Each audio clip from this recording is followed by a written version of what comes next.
बिहार से मिल रही जहां पर कृषि मंत्री सुधाकर सिंह ने इस्तीफा दे दिया है। बिहार के कृषि मंत्री ने इस्तीफा दे दिया है। नीतीश सरकार को यह बड़ा झटका।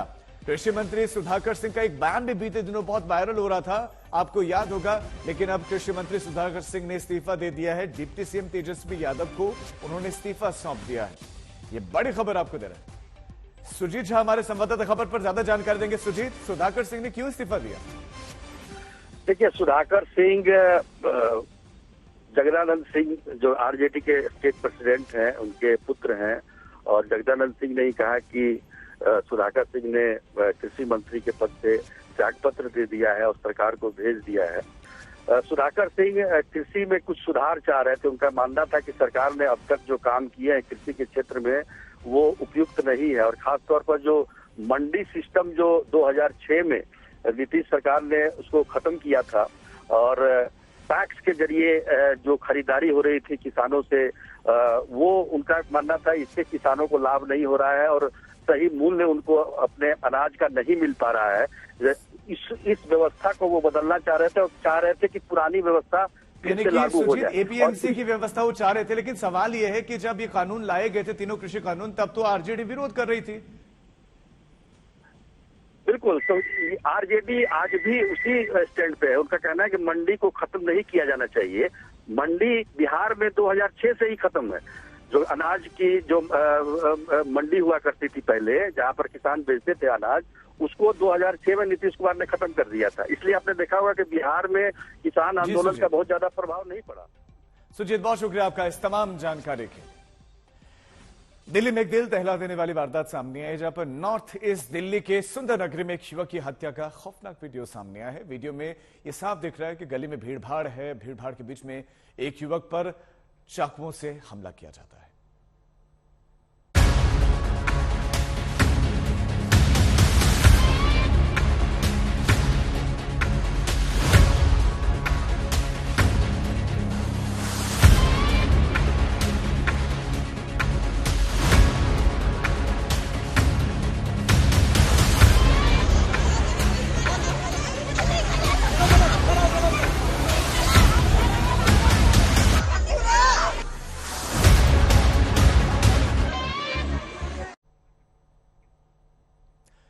नॉर्थ ईस्ट दिल्ली के सुंदर नगरी में एक युवक की हत्या कर दी गई और उसका एक खौफनाक वीडियो भी सामने आया, जो हम आपके सामने रख रहे हैं।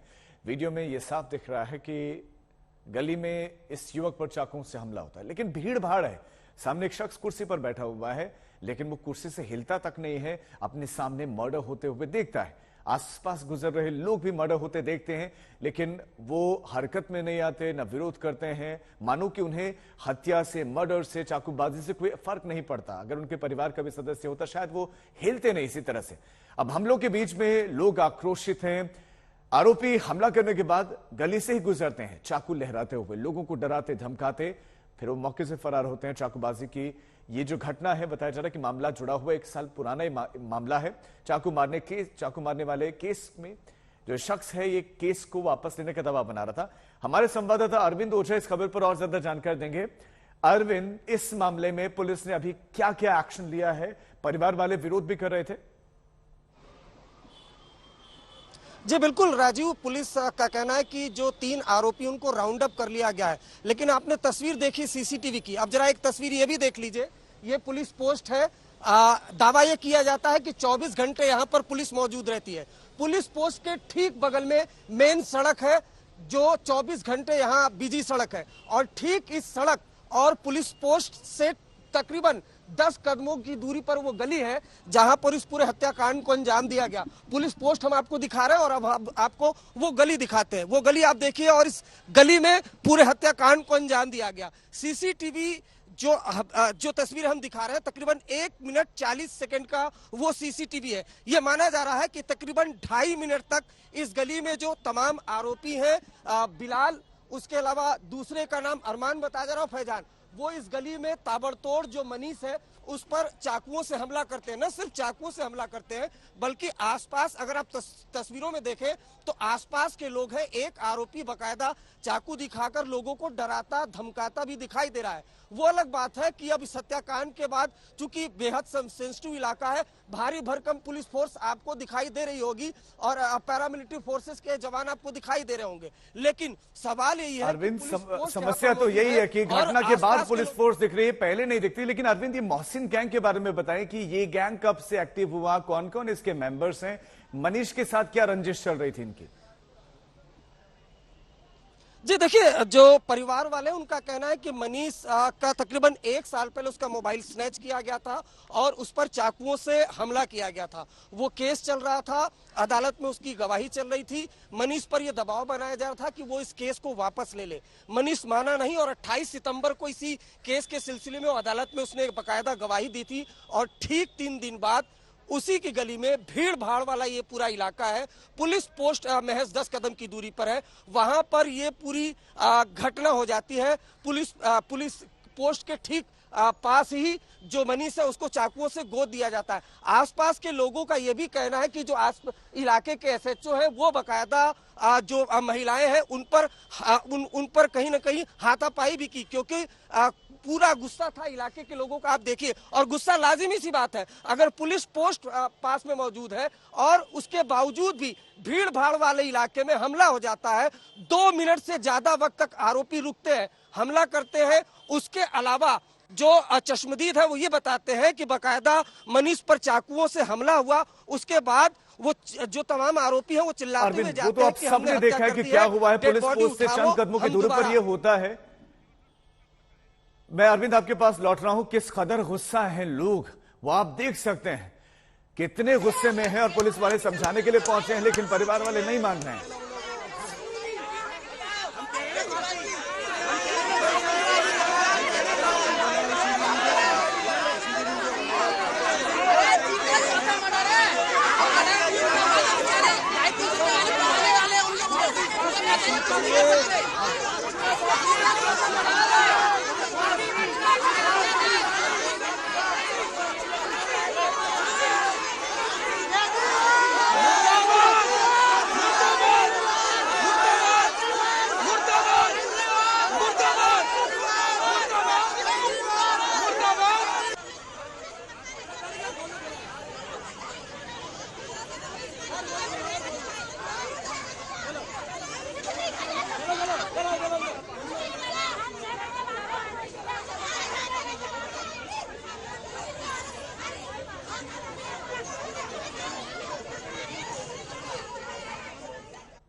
अंकिता भंडारी मर्डर केस से जुड़ी हुई बड़ी खबर है। एसआईटी को एक मोबाइल मिला है। ये मोबाइल अंकिता भंडारी का हो सकता है। पुलकित के रिसोर्ट से ही मोबाइल बरामद किया गया है और मर्डर के बाद से अंकिता का मोबाइल मिसिंग है। अब एसआईटी को मोबाइल मिल गया है।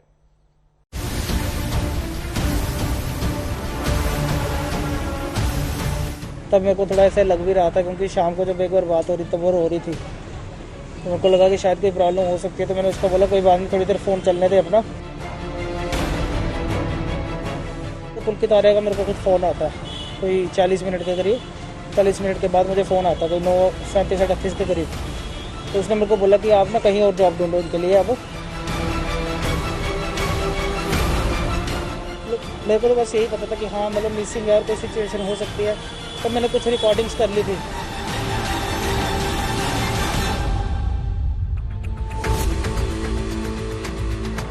पुलकित के धक्के से अभी अंकिता चीला बैराज के पानी में डूब ही रही थी।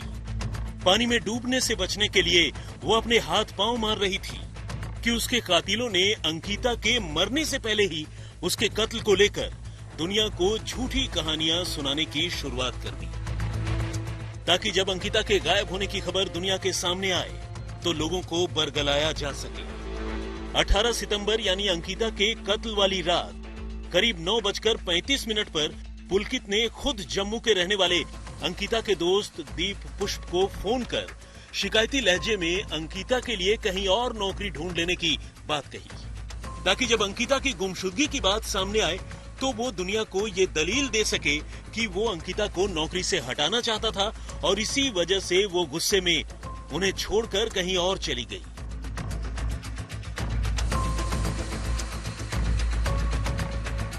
अंकिता के कत्ल के बाद पहली बार आज तक से बातचीत करते हुए उसके दोस्त दीप पुष्प ने खुद इस बात का खुलासा किया और बताया कि किस तरह 18 सितंबर की रात को अंकिता के एम्प्लॉयर यानी वनंतरा रिसोर्ट के मालिक पुलकित आर्य ने उसे फोन कर अंकिता के बारे में कुछ ऐसी ही शिकायत की थी।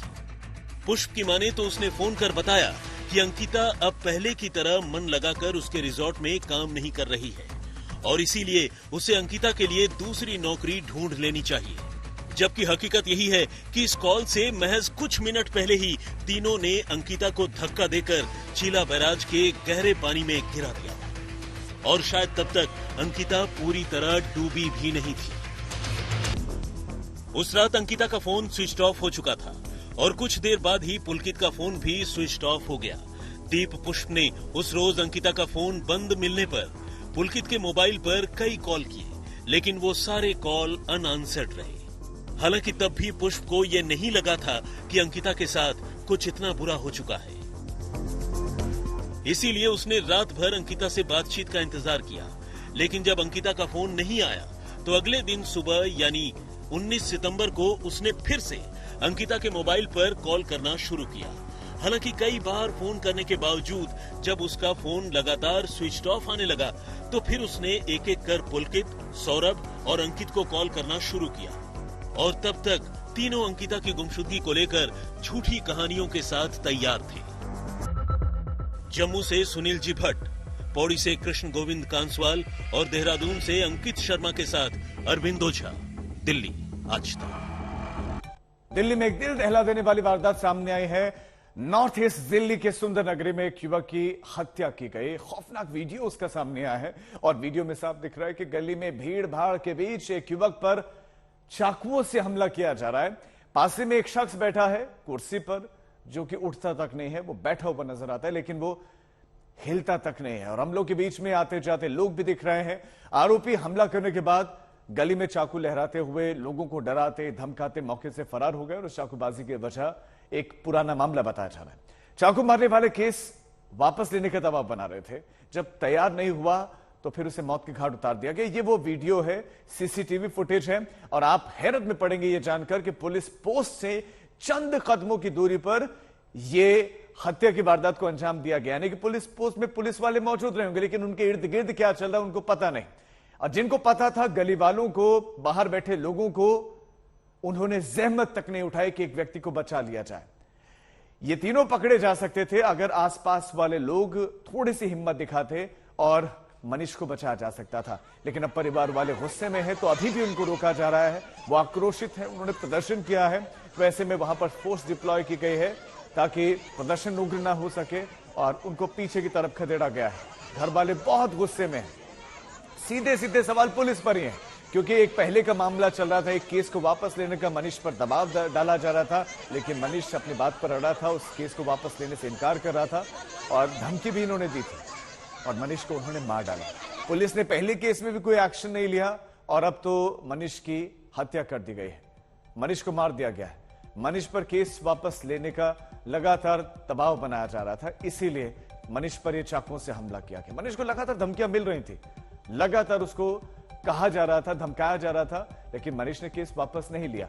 28 सितंबर को मनीष ने कोर्ट में गवाही तक दी थी, बाकायदा गवाही देकर मनीष आया था, लेकिन उसे क्या पता था कि कुछ दिन के बाद उसके साथ ये हो जाएगा। शायद पुलिस पर भरोसा था लेकिन भरोसे का तो कत्ल हो गया। ठीक पीछे दिल्ली पुलिस की ये पोस्ट है। इसी पोस्ट में दिल्ली पुलिस के जवान 24 घंटे तैनात रहते हैं। यहां से महज 5 से 10 कदमों की दूरी पर वो गली है जहां पर मनीष की बेरहमी से हत्या की गई। हम उस गली में आपको लेकर चलते हैं। 1 अक्टूबर की शाम तकरीबन 7:30 बजे मनीष इस गली में मौजूद था। उसी दौरान जो आरोपी फैजान और बिलाल और अरमान वो आते हैं इस गली में और इसी गली में घात लगाकर मनीष पर ताबड़तोड़ चाकुओं से हमला कर देते हैं। जिस वक्त मनीष पर हमला हो रहा था, बाकी आरोपी चाकू से इस गली के लोगों को धमका भी रहे थे। यानी न सिर्फ हत्या की गई बल्कि हत्यारे गली वालों को डराते और धमकाते भी नजर आए। हत्या करने के बाद आरोपी ये भी कहते हुए नजर आए कि हमने हत्या कर दी है, लाश उठा दो। आने वाले दिनों में 2 और लोगों की हम ये हत्या करेंगे। तो इस कदर हौसले बुलंद थे। परिवार वालों का कहना है कि दरअसल मनीष ने पहले शिकायत की थी, उस पर हमला हुआ था, उसका मोबाइल छीना गया था। उसी केस को वापस लेने का दबाव लगातार बनाया जा रहा था और जब उसने केस वापस नहीं लिया तो अंजाम ये हुआ। पूरी वारदात सीसीटीवी कैमरे में कैद हो गई। लेकिन बड़ी हैरानी की बात देखिए, ये गली है और सामने की तरफ दिल्ली पुलिस का वो पोस्ट है। महज 10 कदमों की दूरी पर, बावजूद उसके जो आरोपी हैं वो तकरीबन 2 मिनट तक यहाँ पर खूनी खेल खेलते हैं और उसके बाद यहाँ से फरार हो जाते हैं। ऐसे में दिल्ली पुलिस पर सवाल उठना लाजमी है। कैमरामैन दीपक बिस के साथ अरविंद ओझा, दिल्ली आज तक। महिलाओं का गुस्सा अपने चरम पर इस वक्त है, लेकिन महिलाओं के साथ धक्का मुक्की की गई, उनको पीछे खदेड़ा गया। दिल्ली में सरेआम हत्या हो जाती है, वो बाकायदा धमकी देते हैं। पहले मनीष का मोबाइल छीन लिया जाता है, उस पर हमला होता है, वो शिकायत करने जाता है, एफआईआर लिखवाता है, तो इनको ये रास नहीं होता, इन बदमाशों को ये रास नहीं आता है। वो मनीष को धमकाते हैं, कहते हैं वापस लो केस। मनीष वापस नहीं लेता तो उसको चाकू मारकर हमला कर दिया जाता है। बदमाश यही नहीं रुकते हैं, वो ये भी कहते हैं कि 2 और वारदातों को अंजाम देंगे, 2 और लोगों को मारेंगे और उसके बाद वो फरार हो जाते हैं।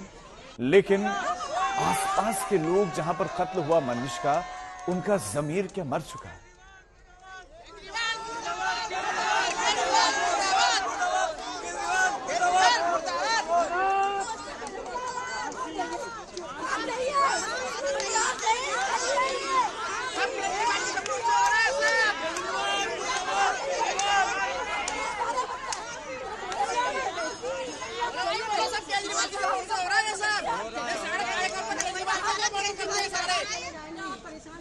हमारे संवाददाता अरविंद ओझा इस खबर पर और ज्यादा जानकारी हमें देंगे। अरविंद, जो मनीष ने पहले एफआईआर लिखवाई थी, जो मोबाइल छीना गया था, जो उस पर हमला हुआ था, पुलिस ने उस मामले में क्या एक्शन लिया था? लगातार जो धमकियां मिल रही थी, क्या पुलिस को मनीष ने बताया था कि मुझे धमकियां दे रहा है वो शख्स? जी देखिए, ये पूरा जो केस था वो अब अदालत में चल रहा था। पुलिस ने जिस वक्त मनीष पर हमला हुआ था, 2 लोगों को गिरफ्तार किया था, जिसमें एक मोहसिन और एक कासिम था।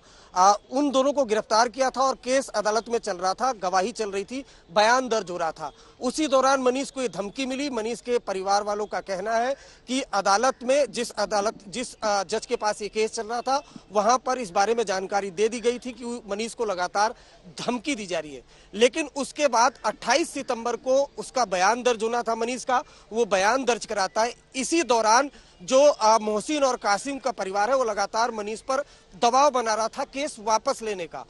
जो 3 आरोपी हैं जिन्होंने हत्याकांड को अंजाम दिया, वो जो पहले गिरफ्तार हुए थे मोहसिन और कासिम, उसके करीबी रिश्तेदार बताए जाते हैं। और जहां घटना हुई है, हम एक बार आपको फिर वो तस्वीर दिखाना चाहेंगे। सामने की तरफ वो गली है जहां पर ये पूरा इंसिडेंट हुआ है।